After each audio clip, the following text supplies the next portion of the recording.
Assalamualaikum warahmatullahi wabarakatuh. Welcome back to my channel. Selama beberapa menit ke depan saya akan menjelaskan apa itu ikatan persaudaraan sesama muslim. Dan sebelum masuk ke dalam pembahasan, jangan lupa untuk like, comment, dan subscribe. Baiklah, sebelumnya perkenalkan, nama saya Linti Rahmawati, mahasiswi STAI Ana 2 Kuala Tungkal, NIM 19112463, Prodi Pendidikan Agama Islam. Nah, tujuan pembuatan video ini ialah untuk memenuhi tugas mata kuliah Hadis Tarbawi yang diampu oleh Bapak Dr. Nur Habibullah SPDI MPDI. Dan langsung saja kita masuk ke dalam pembahasan. Apa sih ikatan persaudaraan sesama muslim itu? Langsung saja ya. Secara bahasa, persaudaraan sesama muslim itu disebut dengan ukhuwah Islamiyah. Adapun secara istilah, ukhuwah Islamiyah itu adalah kekuatan iman dan spiritual yang dikaruniakan Allah kepada hambanya yang beriman dan bertakwa, yang menumbuhkan perasaan kasih sayang, persaudaraan, kemuliaan, dan rasa saling percaya terhadap saudara seakidah. Sebagaimana firman Allah Quran Surah Al-Hujurat ayat 10. A'udzubillahi minasyaitonirrajim. Bismillahirrahmanirrahim. Innamal mu'minuna ikhwatun faslihu baina akhwaykum wattaqullaha la'allakum turhamun. Yang artinya sesungguhnya orang-orang mukmin itu bersaudara. Karena itu damaikanlah antara kedua saudaramu yang berselisih dan bertakwalah kepada Allah agar kamu mendapat rahmat. Kemudian ada 4 asas dalam ukhuwah Islamiyah. Yang pertama ialah ta'aruf, tafahum, ta'awun, takaful. Kemudian apa sih kewajiban dalam persaudaraan sesama muslim itu?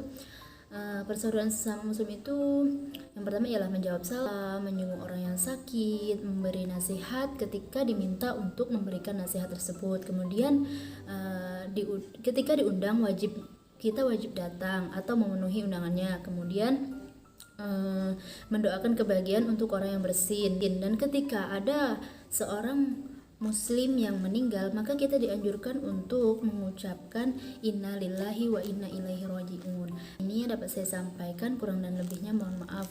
Kemudian untuk lebih jelasnya silahkan cek blog saya di bawah ini. Baiklah, kita akan memasuki sesi tanya jawab. Kurang lebih ada 14 pertanyaan yang sudah terkumpul. Langsung saja kita mulai pertanyaan pertama. Yang mana pertanyaan pertama itu ialah bagaimana pandangan Islam tentang seseorang yang bergosip atau bergibah hingga akhirnya terjadi perselisihan atau permusuhan. Jadi gibah atau gosip adalah perbuatan di mana kita membicarakan aib ataupun keburukan orang lain. Gibah merupakan salah satu perbuatan yang dilarang oleh Allah Subhanahu wa taala, termasuk dalam perbuatan dosa besar. Kemudian meskipun yang kita bicarakan itu sesuai pada kenyataannya, tetaplah perbuatan gibah itu ialah perbuatan yang zalim. Jadi para ulama bersepakat bahwa hukum dari gibah ialah haram. Kemudian perbuatan gibah sama halnya dengan menjatuhkan kehormatan atau mencemarkan nama baik dan menginjak wibawa ataupun harga diri orang yang kita gibahi tersebut. Kemudian pertanyaan yang kedua ialah bagaimana jika ada orang muslim yang dengan sengaja memutuskan tali silaturahmi melalui Quran Surah An-Nisa ayat 1. Kita mengetahui bahwa memutuskan hubungan tali silaturahmi itu sangat diharamkan dan tidak disukai oleh Allah Subhanahu wa taala. Kemudian apa sih akibat dari keburukan memutuskan tali silaturahmi? Akibatnya ialah akan dilaknat oleh Allah Subhanahu wa taala, kemudian akan sulit terkabulnya sebuah doa. Lanjutnya pertanyaan ketiga ialah bagaimana amalan seseorang yang memutuskan tali persaudaraan sesama muslim. Hukum memutuskan tali silaturahmi dalam Islam adalah haram seperti penjelasan di atas. Sangat tidak diperbolehkan dalam Islam. Kenapa? Karena pernyataan tersebut didasarkan pada dalil-dalil dan ayat Al-Quran serta hadis, sebagaimana firman Allah yang artinya, Hai sekalian manusia, bertakwalah kepada Tuhanmu yang telah menciptakan kamu dari seorang diri, dan daripadanya Allah menciptakan istrinya, dan daripada keduanya Allah memperkembangbiakan laki-laki dan perempuan yang banyak, dan bertakwalah kepada Allah dengan mempergunakan namanya. Kamu saling meminta satu sama lain dan peliharalah hubungan silaturahmi. Sesungguhnya Allah selalu menjaga dan mengawasi kamu. Quran Surah An-Nisa ayat 1. Selanjutnya pertanyaan yang keempat ialah jelaskan apa yang dimaksud dengan persaudaraan dan bagaimana hukumnya berteman baik dengan yang bukan seagama. Persaudaraan sesama muslim biasanya disebut dengan ukhuwah Islamiyah. Allah tidak melarang kamu untuk berbuat baik dan berlaku adil terhadap orang-orang yang tidak memerangi kita karena agama, dan tidak pula mengusir kamu ataupun kita dari negeri atau tempat tinggal kita sendiri. Kemudian Allah menyukai orang-orang yang berlaku adil. Quran Surah Al-Mumtaha.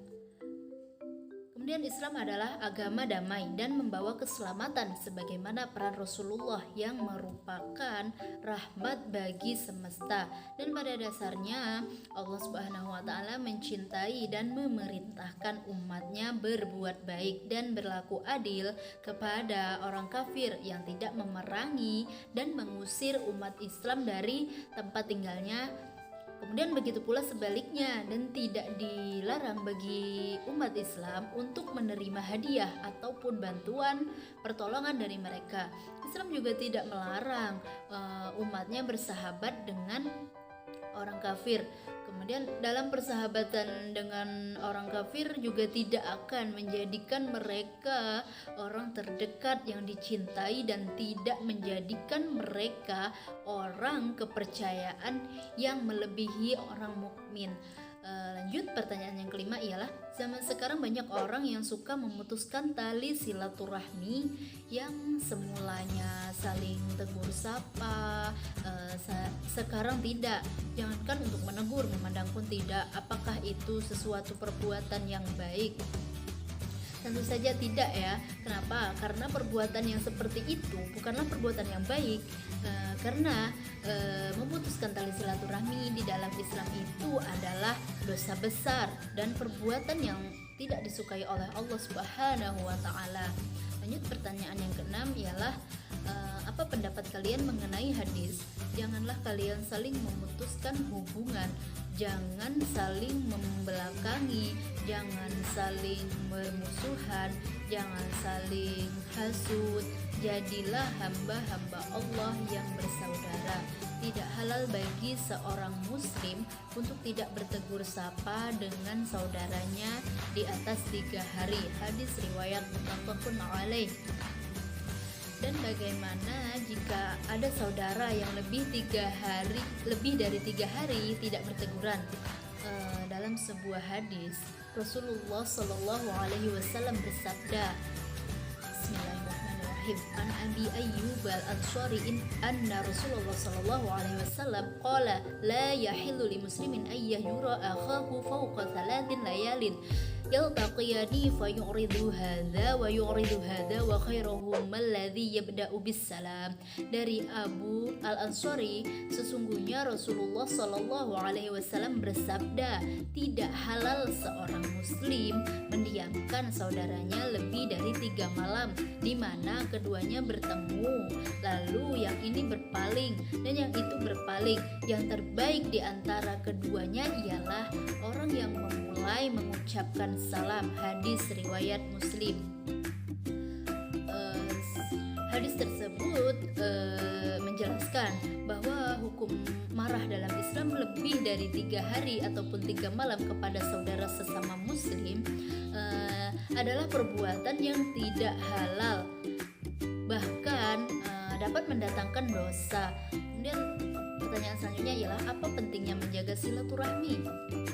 Rasulullah Shallallahu Alaihi Wasallam menerangkan bahwa silaturahmi merupakan pertanda keimanan seseorang hamba kepada Allah dan hari akhir. Barang siapa beriman kepada Allah dan hari akhir, hendaklah ia bersilaturahmi. Hadis riwayat Bukhari dan Abu Hurairah. Pertanyaan selanjutnya ialah bagaimana upaya mempererat persaudaraan sesama muslim?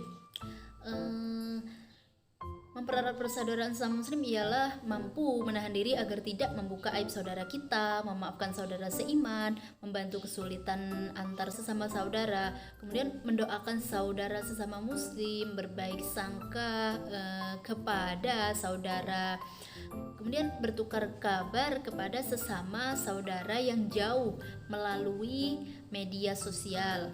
Selanjutnya pertanyaan yang ke-9 ialah apa kewajiban dalam persaudaraan sesama muslim? Apa sih kewajiban persaudaraan sesama muslim?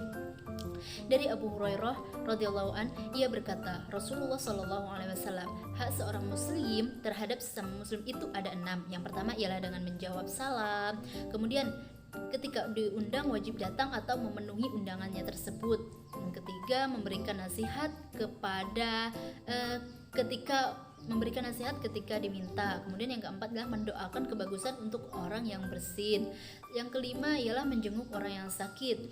Kemudian yang terakhir, ketika seorang muslim meninggal, maka iringkanlah jenazahnya dan hendaknya mengucapkan innalillahi wa inna ilaihi rajiun. Kemudian yang pertanyaan ke-10, apa manfaat dari silaturahmi? Banyak sekali manfaatnya, di antaranya ialah melapangkan rezeki, memperpanjang umur, menghibur kerabat sebagai tanda ketaatan kepada Allah Subhanahu wa taala, serta menghilangkan perselisihan. Selanjutnya pertanyaan yang ke-11 ialah apa yang kita lakukan ketika kita mempunyai teman dekat non-muslim melakukan maksiat? Apakah kita harus menegurnya atau tidak? Tolong jelaskan. Baiklah, dalam agama Islam, umat muslim diajarkan berbuat baik kepada sesama manusia, termasuk mereka yang non-muslim. Jadi tidak ada larangan bagi umat muslim berbuat kebaikan kepada non-muslim. Kemudian bertetangga, bergaul, bahkan bersahabat selama mereka tidak mengajak kepada hal yang berbau maksiat atau melarang umat muslim untuk beribadah. Maka jika kita beriman, janganlah memusuhi orang yang tidak taat kepada Allah Subhanahu wa taala. Nasihatilah mereka dengan penuh kebijaksanaan dan kelemah lembutan. Selain itu juga tetap berdoa agar mereka mendapatkan hidayah darinya. Selanjutnya pertanyaan yang ke-12 ialah sebutkan dan jelaskan asas ukhuwah Islamiyah yang diajarkan dalam Islam. Langsung saja ya, persoalan ukhuwah Islamiyah ini juga sudah diterangkan dalam firman Allah Quran surah Al-Hujurat ayat 10. Bismillahirrahmanirrahim. Innamal mu'minuna ikhwatun faslihu baina akhwaykum wattaqullaha la'allakum turhamun. Shadaqallahul azim. Artinya, sesungguhnya orang-orang mukmin itu bersaudara. Karena itu damaikanlah antara kedua saudaramu yang berselisih dan bertakwalah kepada Allah agar kamu mendapat rahmat. Kemudian berdasarkan ayat tersebut menjelaskan hubungan sesama umat muslim atau hubungan tersebut tidak hanya terjalin keimanan tetapi dibuat seakan-akan terikat dalam persaudaraan seketurunan. Sebab menjalin hubungan yang harmonis bagi sesama muslim itu menjadi kewajiban bagi tiap-tiap muslim itu sendiri. Kemudian pertanyaan yang ke-12 ialah ada 4 asas ukhuwah Islamiyah yang diajarkan dalam Islam. Ada apa saja? Sebutkan. 4 asas ukhuwah Islamiyah tersebut ialah ta'aruf, kemudian asas ini mengandung makna saling mengenal. Kemudian yang kedua ialah tafahum, artinya saling memahami kelebihan dan kekurangan ataupun kekuatan dan kelemahan masing-masing. Yang ketiga ialah ta'awun. Asas ta'awun ini berarti tolong menolong. Kemudian yang keempat ialah asas takaful. Apa sih takaful itu? Asas takaful adalah asas yang memberikan jaminan. Kemudian pertanyaan yang ke-13 ialah bagaimana caranya menyambung tali silaturahmi yang sudah lama terputus. Menyambung tali tali silaturahmi yang sudah lama putus ialah untuk bisa harus dengan cara yang ikhlas dan sabar mengalah bila telah merasa memiliki segenap kesabaran. Maka cobalah untuk mengalah. Jadilah orang yang memiliki kelapangan hati. Kenapa? Karena bila hanya menunggu, maka silaturahmi yang terputus tidak akan pernah kembali baik dan tersambung. Kemudian dengan mengingat Allah, maka kunci paling utama adalah dengan mengingat Allah. Nah, dengan mengingat Allah ini kita akan kembali tersadar tentang dosa yang akan kita tanggung atas keegoisan kita bila masih memutuskan tali silaturahmi. Kemudian pertanyaan terakhir ialah bagaimana sih menjaga ikatan persaudaraan agar selalu harmonis? Agar selalu harmonis ialah dengan cara jangan ragu untuk menolongnya saat ia meminta bantuan, dan jangan memperhitungkan tenaga yang kita keluarkan. Kemudian hadir dalam acara penting di dalam hidupnya, membelanya saat ia dalam situasi yang tidak menyenangkan, memotivasinya agar terus mengejar impiannya dan menghabiskan waktu bersama-sama. Hanya ini pertanyaan yang dapat saya jawab. Jika kalian kurang puas, silahkan kunjungi blog saya di bawah ini ya. Sudah saya cantumkan linknya di bawah ini. Mohon maaf bila terdapat kesalahan, baik itu dari cara penyampaian saya ataupun dari bahasa saya yang sulit dipahami. Saya mohon maaf. Dan saya akhiri dengan ucapan wassalamualaikum warahmatullahi wabarakatuh.